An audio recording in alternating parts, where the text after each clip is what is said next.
कुछ औरतों ने कुएं में कूदकर अपनी इच्छा से जान दी थी, ऐसा पुलिस के रिकॉर्डों में दर्ज है। और कुछ औरतें चिता में जलकर मरी थीं, ऐसा धर्म की किताबों में लिखा है। मैं कवि हूँ, करता हूँ, क्या जल्दी है। मैं एक दिन पुलिस और पुरोहित दोनों को एक ही साथ औरतों की अदालत में तलब कर दूंगा और बीच की सारी अदालतों को मनसूख कर दूंगा। मैं उन दावों को भी मनसूख कर दूंगा जिन्हें श्रीमानों ने औरतों और बच्चों के खिलाफ पेश किया है। मैं उन डिग्रियों को निरस्त कर दूंगा जिन्हें लेकर पुलिस और तुलबा चलते हैं। मैं उन वसीयतों को खारिज कर दूंगा जिन्हें दुर्बल ने भुजबल के नाम की होंगी। मैं उन औरतों को जो कुएं में कूदकर या चिता में जलकर मरी हैं फिर से जिंदा करूंगा और उनके बयानात को दोबारा कलमबंद करूंगा कि कहीं कुछ छूट तो नहीं गया, कि कहीं कुछ बाकी तो नहीं रह गया, कि कहीं कोई भूल तो नहीं हुई। क्योंकि मैं उन औरतों को जानता हूँ जो अपने एक बित्ते के आंगन में अपने 7 बित्ते की देह को ताउम्र समोए रहीं और कभी भूलकर बाहर की तरफ झांका भी नहीं। और जब वो बाहर निकली तो औरत नहीं, उसकी लाश निकली जो खुले में पसर गई मामूदनी की तरह। एक औरत की लाश धरती माता की तरह होती है दोस्तों,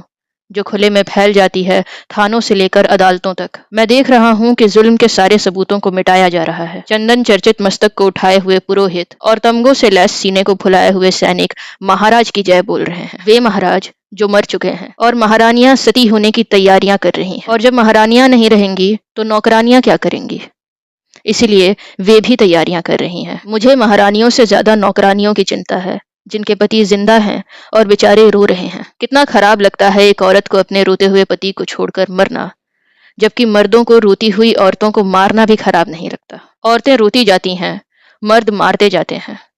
औरतें और जोर से रोती हैं, मर्द और जोर से मारते हैं।